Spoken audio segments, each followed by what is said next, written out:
Today we're going to go over more about how to put some JavaScript on our page. And I know some of this material is covered in CISS216, but we give a very superficial coverage of that in CISS216. So we're gonna get more into it today. Are there any questions before I begin? Okay, few things. We have identified like the 3 languages we're using. And it's worthwhile to identify what each of them brings to the party. HTML. What would you say HTML brings to the party? What's the role of HTML? Content, exactly. The content of your web page comes in HTML. Visible and invisible, important to keep in mind. So if it's content that's going to appear on your page, you might not see it right off, but it's still content that you see for your page. Good example of that is if you go to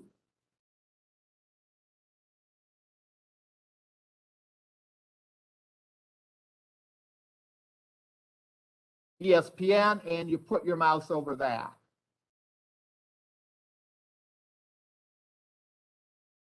That's content, a list of all those links, even though we didn't see it when the page initially loaded. So HTML is responsible for the content.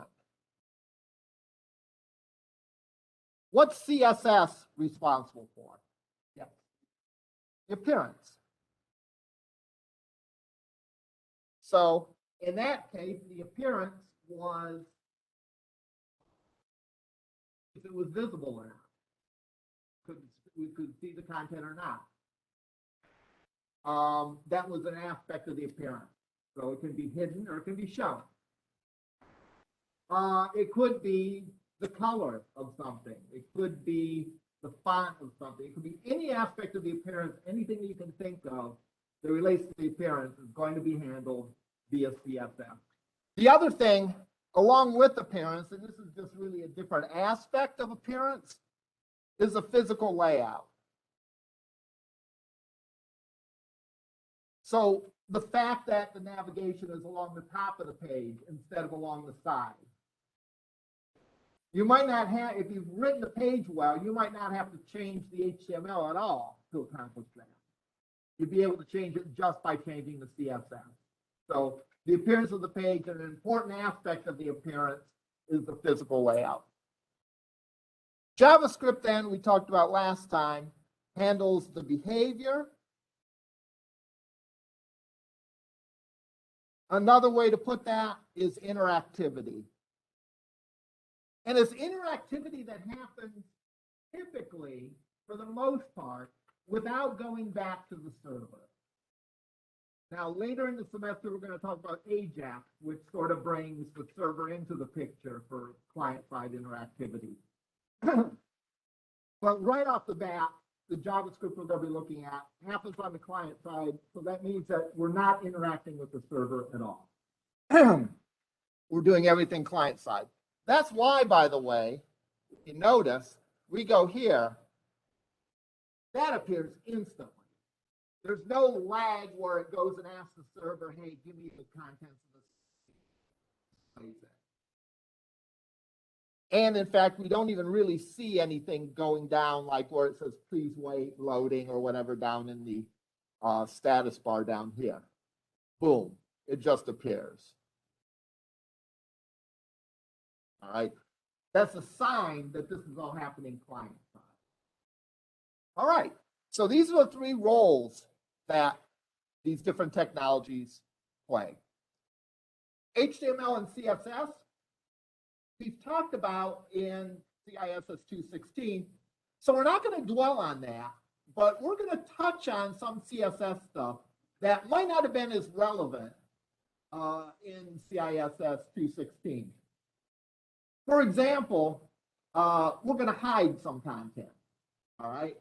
In CISS216, we would probably not hide some content because we didn't have any way to show all right, until we got to the very end of the semester. So hiding it would kind of be useless. But here we're going to hide it because we know, or we're going to learn how to show it. Now, when we get into JavaScript, and I'm speaking of client-side JavaScript, there's sort of three main ingredients to the recipe. There are events. There is the DOM. And finally, there's the JavaScript language itself.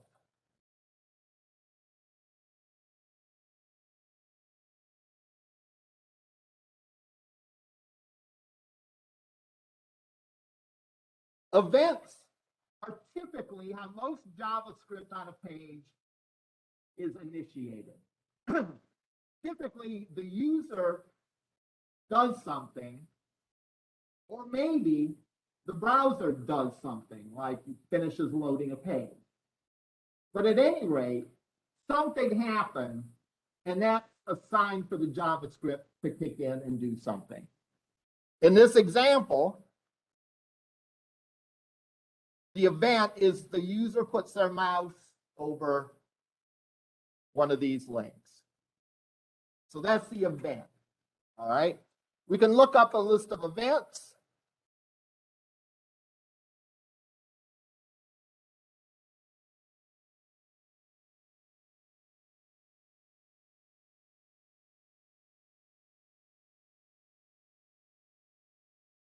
I go a lot to W3 schools. It's certainly not the only resource out there, but it's a nice, good introductory resource.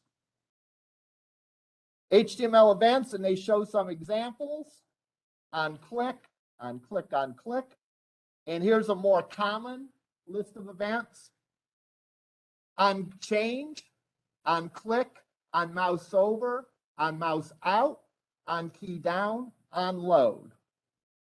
And there's even more than that. We can go over here.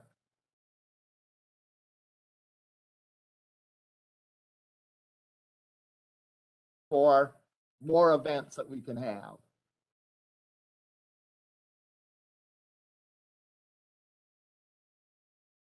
So typically it's stuff you can do with the mouse or the keyboard, or it's stuff that happens in the browser, like something finishes loading, a value of something changes, and so on. So those are events, and we're going to start off talking about real basic events like on mouse over. But know that there's a bunch of other events as well, and you might find reasons.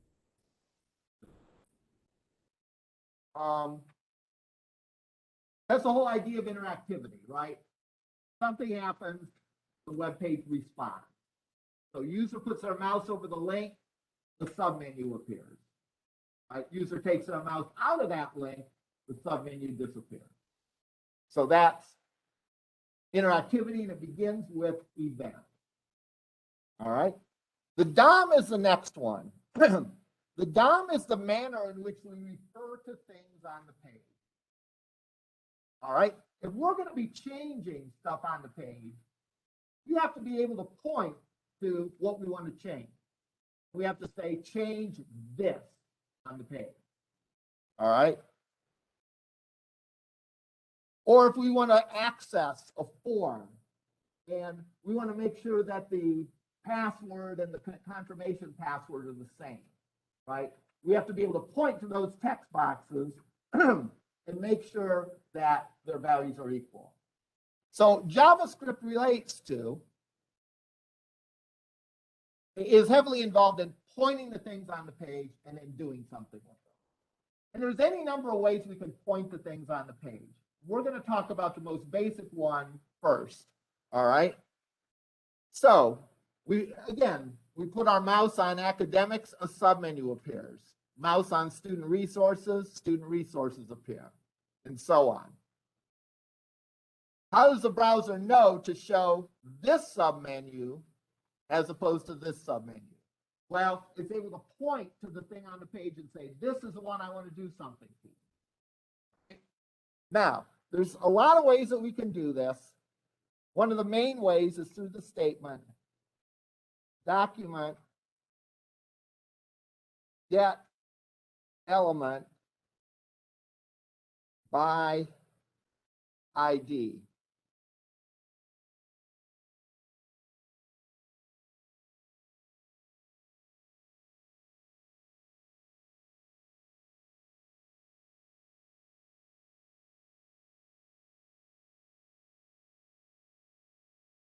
Now, I don't like the fact that I'm putting this in Word because it's correcting my typing, thinking that that should be a capital letter because it's the first letter in a sentence. Remember, JavaScript is case sensitive. Therefore, document starts with a lowercase d. In fact, it's been a long break. I'm going to verify that I have the syntax of this right.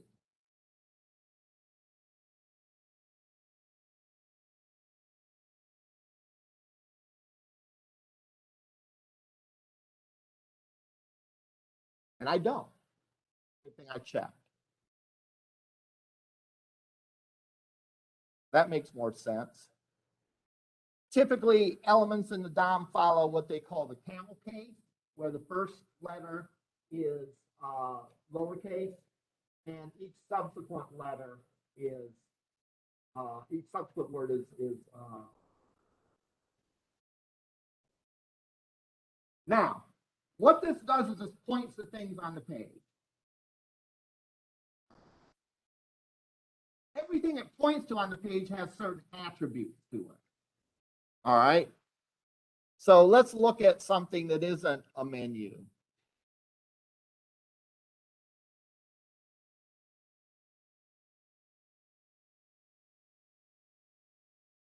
Let's look at this, take this image first. Or this one, because it's not in the sun. All right. What are some attributes of that image element? Yes. Exactly. It has a source. In other words, what's the image file name that's going to be appearing there? All right. That's one of the attributes of an image. What's another attribute of this image? When you hear attribute, think characteristic.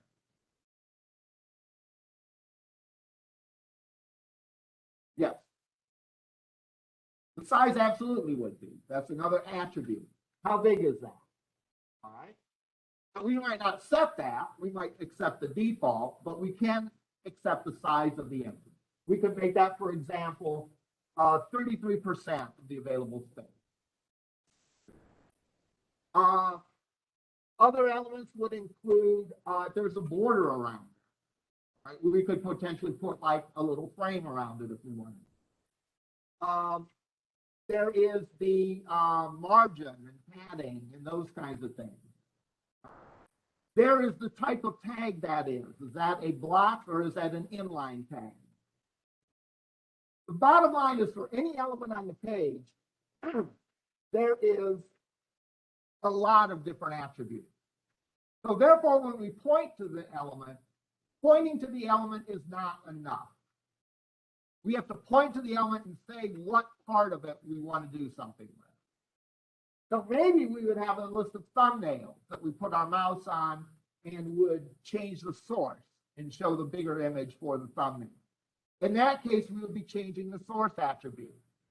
Maybe when the user does something, like maybe when it mouses over the person's name in the text, for example, it would put a frame around the picture indicating, yeah, that's the person that we want. Maybe when we put our mouse on it, it expands it, makes it a bigger size so you can look at it more closely.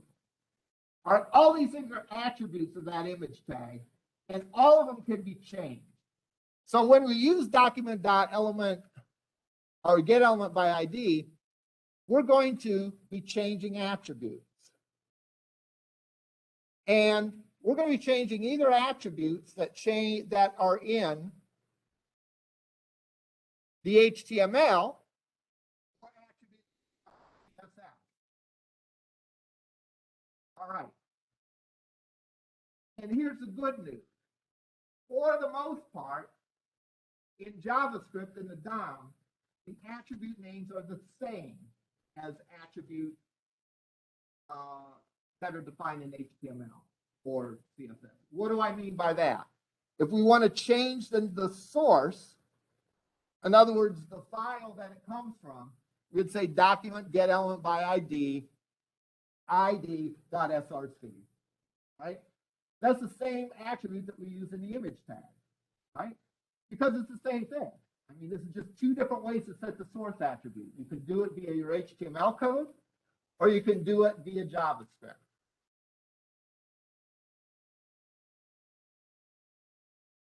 The CSS code, we could say .css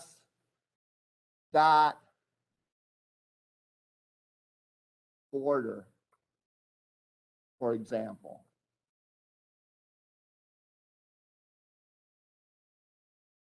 If we wanted to change the border. And again, border is the name of the CSS attribute. The only time that we get into trouble and we have to change is we get rid of any dashes. So if we have background dash color is a CSS attribute, would change that to be background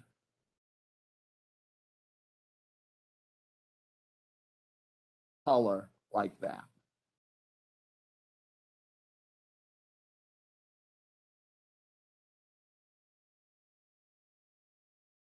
Like that. Finally, we have the JavaScript language. All right. It's funny when people say that they're having trouble with JavaScript, usually they mean they have trouble accessing the DOM. They can't point to the things that they want to do, that they want to change. Because really, the language of JavaScript is of the same format as a lot of programming languages. I think it's called the ECMA standard. It is like C# would be written by the same standard. So how do you write an if statement in C#? You're pretty much going to do the exact same thing in JavaScript. All right. It's the same as Java. You know, that's how JavaScript gets its name. It's a script or sort of scaled down language that looks like Java. So by look like Java, it means that it has, you know, very similar syntax.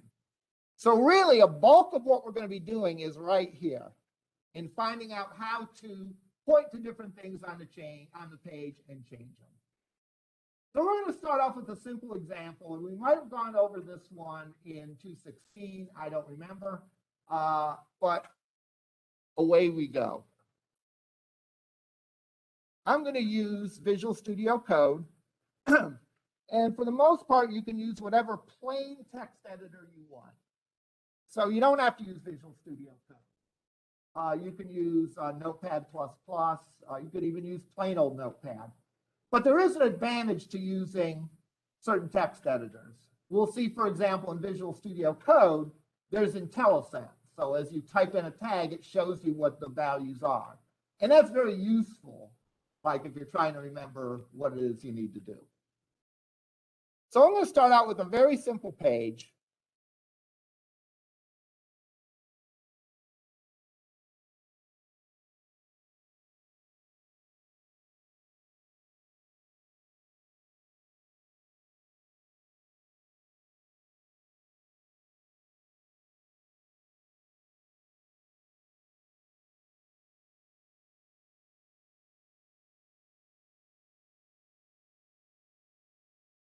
I'm going to create a new file. And it asks me what kind of file it's going to be. It's asking me that because it wants to know what rules to use in looking at the file and giving us tips. So I'm going to say it's an HTML page.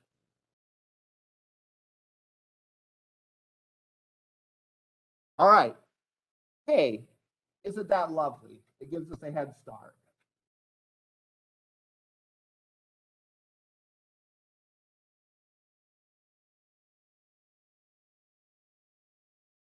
All right.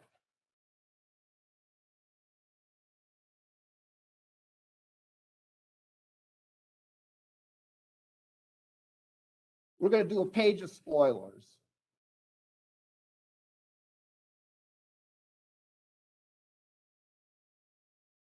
Okay. I assume that you've watched Star Wars. Everyone has watched it. You have had approximately, well, it came out in 1976. So you've had 45 years to watch it. If you haven't watched it in those years, it's your own fault. So most of us know that Luke Skywalker's dad is, of course, Yoda. All right. So this is my page. And what we want to do is we want to be able to show and hide that spoiler. In other words, if you went to this page, you don't want to show it immediately. So obviously, we're going to hide it until the user indicates they want to see it. So I'm going to go and save this. And I'm going to put it on the desktop, and I'm going to call it spoilers.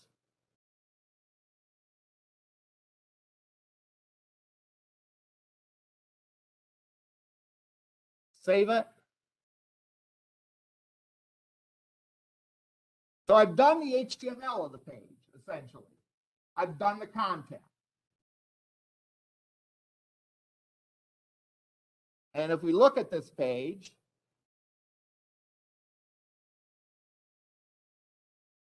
well, it shows the content and it shows the spoiler before we want it to show the spoiler. So we have to change something about the appearance of the page. So we know, because we're dealing with the appearance, that we're going to have to make a change somewhere in CSS. All right. So what change do we want to make in CSS? Well, it's going to be useful if I give this an ID.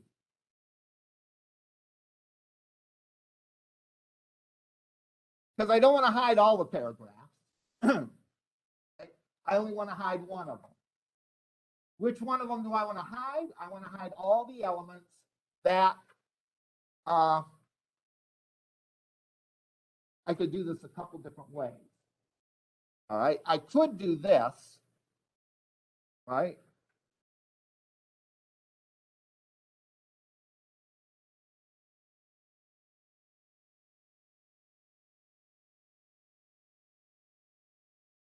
Notice that it gives me Intellisense that, hey, it's probably spoiler 1.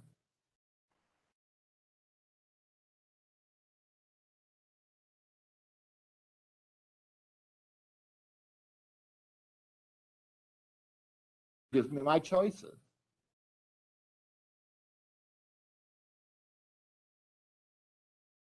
I could do that. Make it hidden. All right. So let's save it and view it. We don't see it. All right. Now that's pretty good. One thing I could do, though, to make it a little bit better is I know that there's going to be more spoilers on this page, right? So I could make a class of spoiler.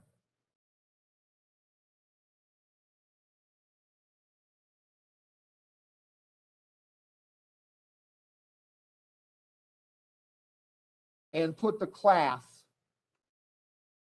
on that attribute.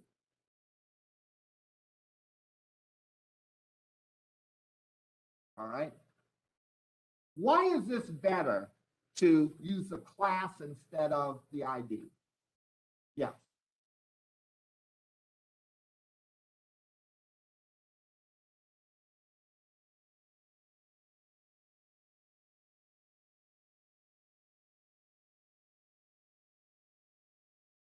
Exactly. In other words, if we had 100 spoilers, if we use the ID, would have to have 100 style rules saying spoiler 1, visibility hidden, spoiler 2, visibility hidden, and so on.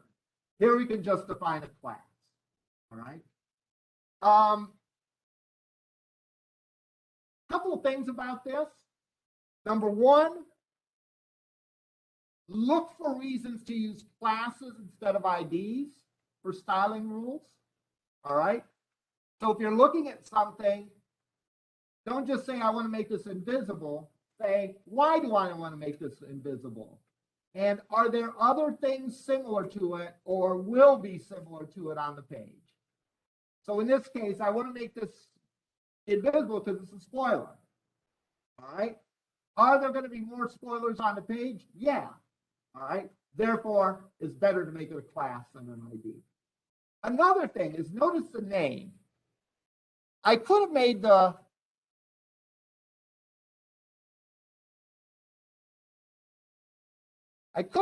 class invisible. All right. But I would say that's not a good idea. All right. I mean, you could get it to work, but we don't want just things to work. We want things to work well. Why do I say that's a bad idea? It seems a bad idea because that doesn't say anything about why we want to make it invisible. There might be different things on the page that we want invisible for different reasons, and we might want to treat them differently. We might have drop-down menus or pop-up menus that when you put our mouse over something, the menu appears. That might be one reason we want things visible. The second reason we want things invisible rather, is that we have spoilers. We might choose how we deal with one versus the other and change it at some point. So it's better to say, hey, I'm going to put not a description of physically how it looks, but logically. These are spoilers. I could display spoilers a bunch of different ways, right? I could display spoilers in tiny print. That might be valid. I'm not saying it's a good idea, but you could. All right. So therefore, it's best to define the style that way, and it still works. So the last thing I want to do is I want to be able to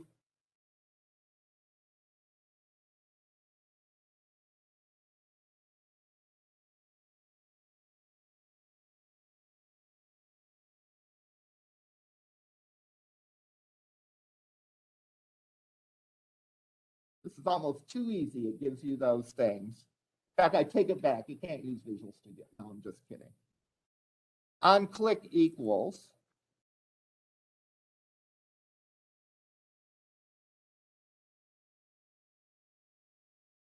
All right. What do I want to do? I want to change the visibility attribute of this guy. All right. So what do I want to do? First thing I have to do is point to it. So I say document dot get element by ID. What's the ID? Spoiler 1.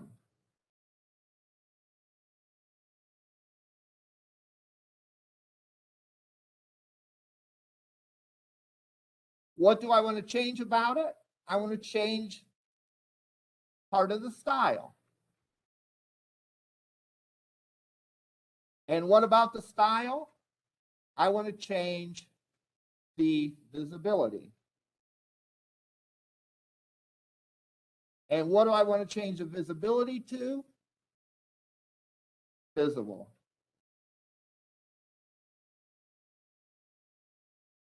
I don't know. When I wrote this before, did I have style up there? Did I have CSS up there? I have a sneaking suspicion I did that wrong. So those of you watching this, in your head, mentally go back and substitute. It should say style, not CSS. I think I was saying one thing and thinking of something else. So whatever. But anyhow, if you want to change the CSS, it's .style here, not .css.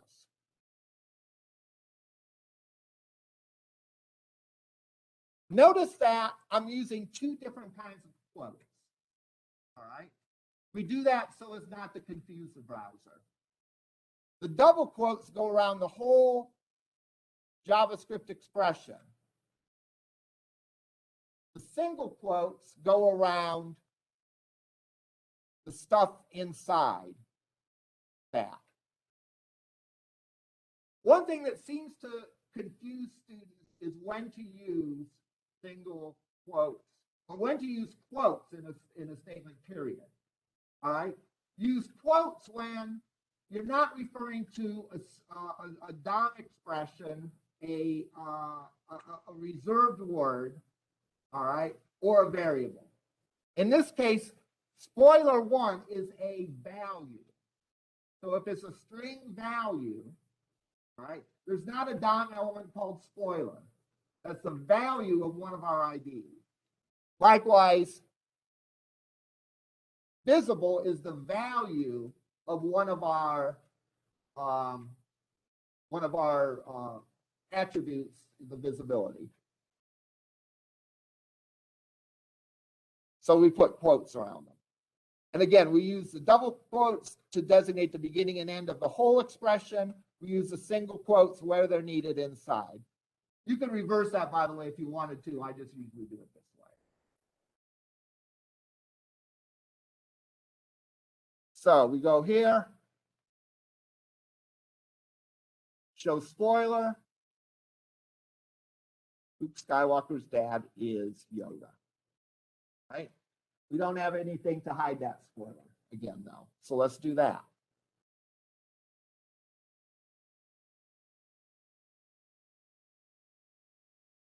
It'll be pretty much the same because we're doing about the same thing. We're just changing.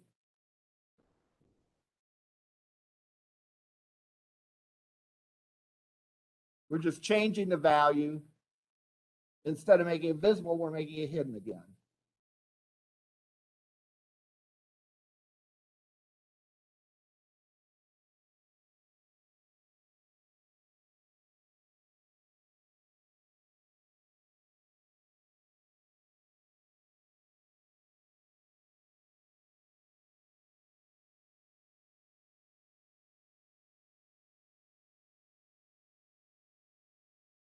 All right, we're in business. I do want to show you how to debug if you take an error, because, you know, I do this in class, and unless I'm having a bad day, I usually type things correctly. But let's say I don't. All right, how do you tell what your error is? And we'll look at other debugging techniques throughout the semester. But first thing I want to do is I want to introduce you to the console, because that's where your errors are going to appear. So I have get element by ID, all right, like I had originally, and I typed that wrong. And that's not correct. And JavaScript is case sensitive. So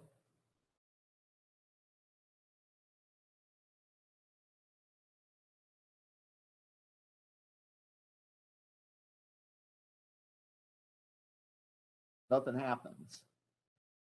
In Google Chrome, and it's in a similar spot in other browsers, but you go up here, more tools, developer tools, and it will show you the error console. And this error is actually sort of descriptive. It's telling me document get element by ID is not a function. Well, you might think, well, sure, it's a function. We studied that in class on Tuesday. Well, again, remember it's case sensitive. If you see something that you think ought to be right, and it's telling you it's wrong, it very well could be that it's the wrong case.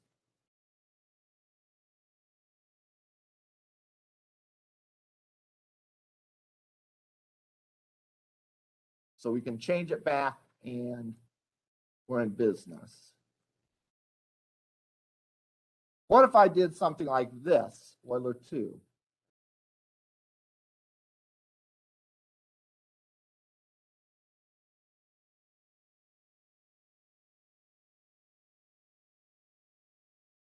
This is sort of a little bit trickier to understand. It's telling me cannot read property of null, reading style. Well, that's a little confusing, right? What does that mean? If we look, it's on line 14 in spoilers.html, so that's a good thing. It gives us a pointer. Line 14 is this one. And what it's telling us is it's trying to change the style of something that doesn't exist. That's what it means when it says it's null. It means it doesn't exist. Why doesn't it exist? Well, because we don't have anything that has an ID of spoiler 2, at least not yet. So therefore, it's telling us there's a problem.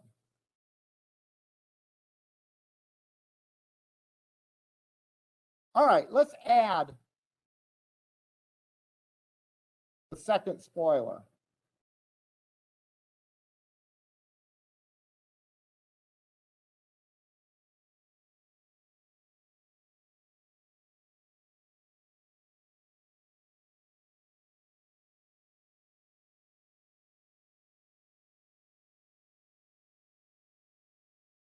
And I'll make this ID 2.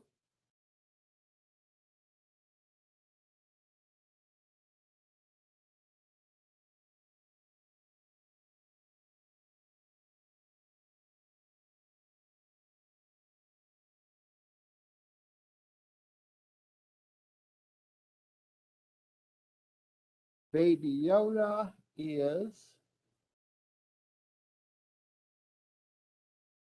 cute.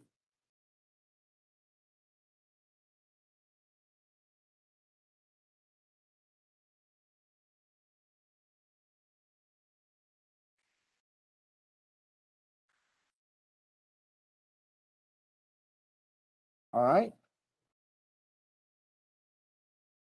Show spoiler, hide spoiler, show spoiler, hide spoiler. All right.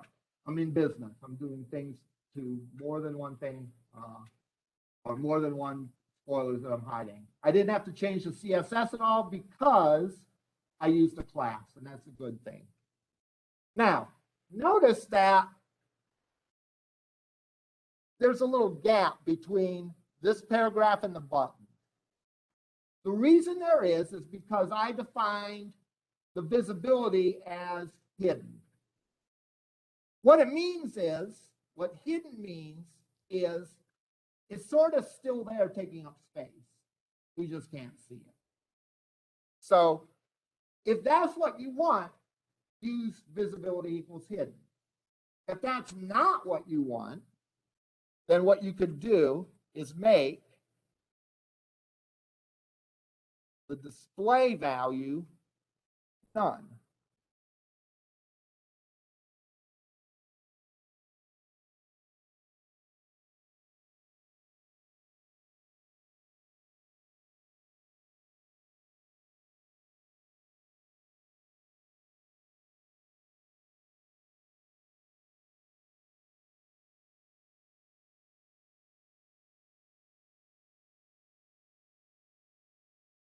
So we'll say style display equals, and instead of visible or hidden, we'll say block or none.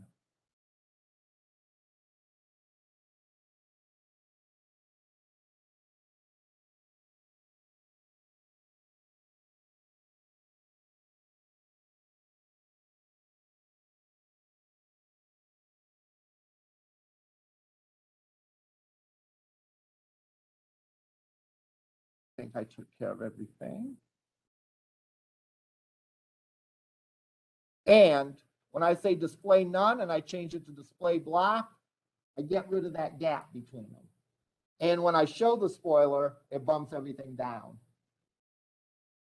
Hide spoiler, oh, it doesn't work. I was going to do the wrong version of how to debug just by staring at the code. All right. The right version is to look to see what the console tells us.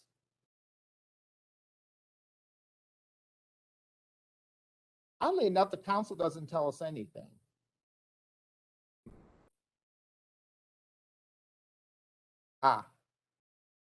Shouldn't be hidden, it should be none. Why did that not give us an error? It doesn't give us an error because we successfully set the style, the display attribute of the style, to hidden. Unfortunately, that's not a valid value. So it doesn't really check values. It sort of takes your word that it's a valid value. And that's kind of unfortunate, right? But that's how it is. So now it should work. Yay.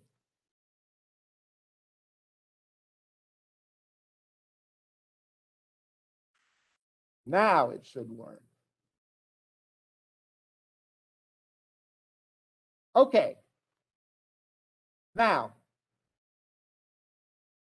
When I decided to change that from display equals block, or rather from visibility equals hidden to display equals block, I had to make that change in 4 places. All right. That ought to be a red flag for you.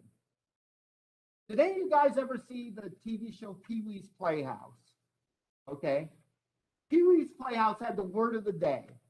All right. And every time he said the word of the day, the kids at home were supposed to scream, which is great because it probably drove parents nuts, right? For us, our word of every day is duplicated code. When there is duplicated code and you see it, you ought to scream, all right? Because that's a sign you probably could do it better, all right? Now, in this case, how do we do this better, all right? The way we do this better is we put it in a function. Interestingly enough, that's going to be the answer to a lot of our questions. How do I do this? Put it in a function. All right. So we're going to make a JavaScript function to show and to hide. Now, what is a function? A function is a block of code that you give a name to, that you define once, and you can call over and over and over again. Right? Now we're going to think ahead. I could have a function that says show spoiler 1. Then I could put the code in it. Then I could have a function that says show spoiler or hide spoiler 1.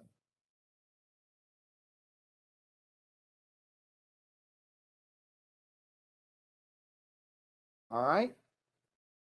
Then I would correspondingly have a show spoiler 2, hide show spoiler 2. What's the difference between the code in each of those functions?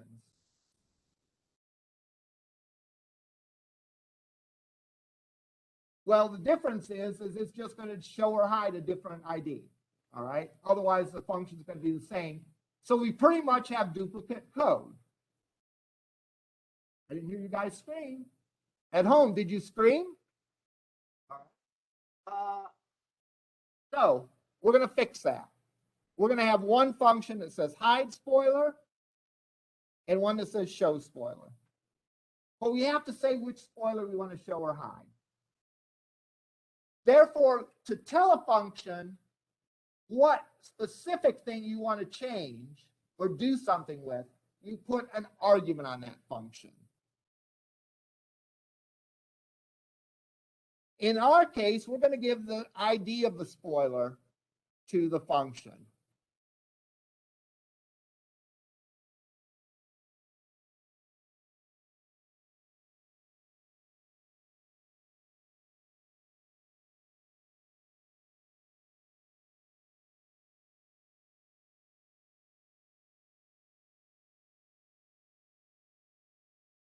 Instead of changing ID of spoiler 1, we're going to change the ID of whatever. We're going to change the visibility or the display value of whatever thing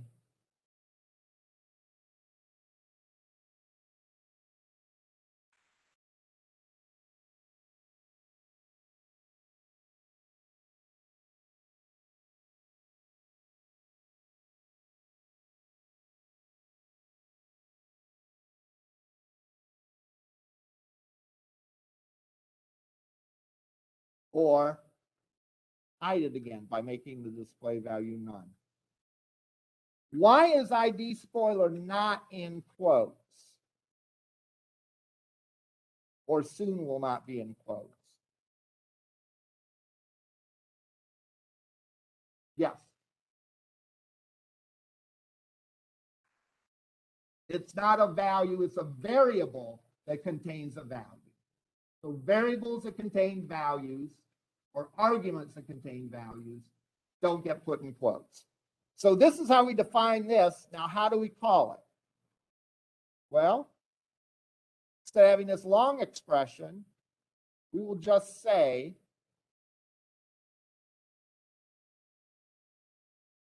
show spoiler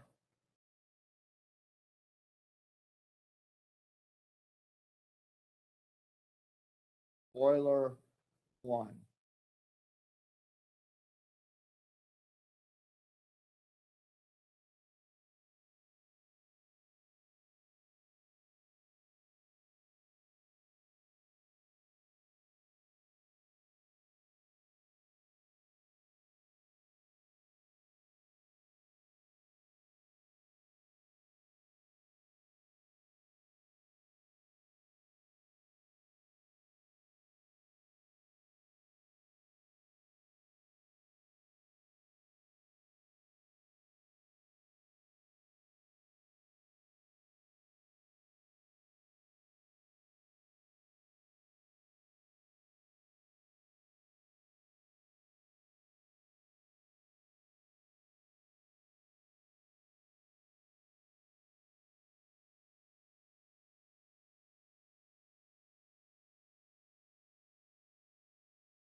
Now,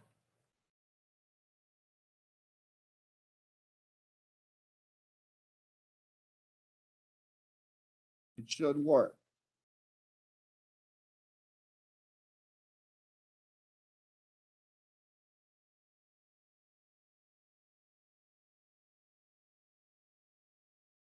It works the same as it did before, yet this code is better.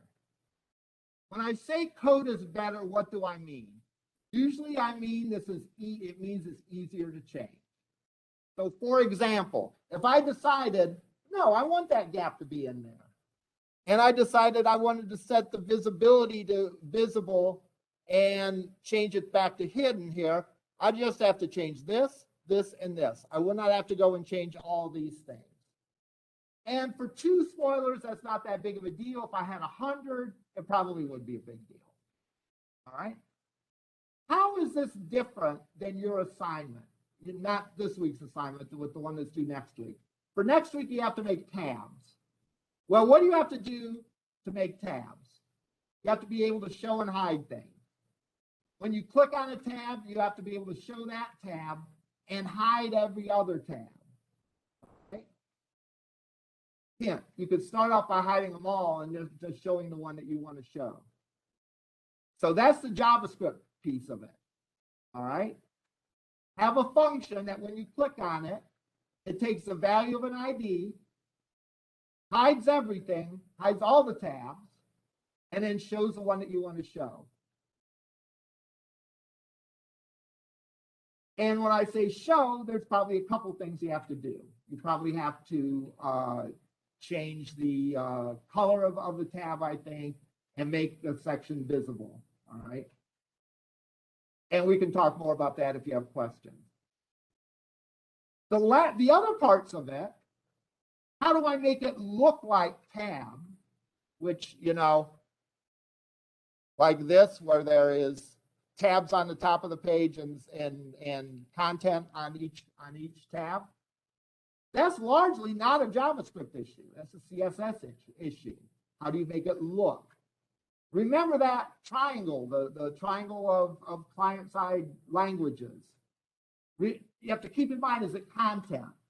All right, so the content of all the tabs is going to be HTML. The appearance of it, making it look like tabs, is going to be CSS. And finally, make it behave like tabs is going to be JavaScript. All right, are there any questions? Any questions out in WebEx land. All right. Remember, there's no class on Thursday. There are online materials that you should go over that I think will reinforce and expand on this. Let me know if you have any questions. All right. Take care.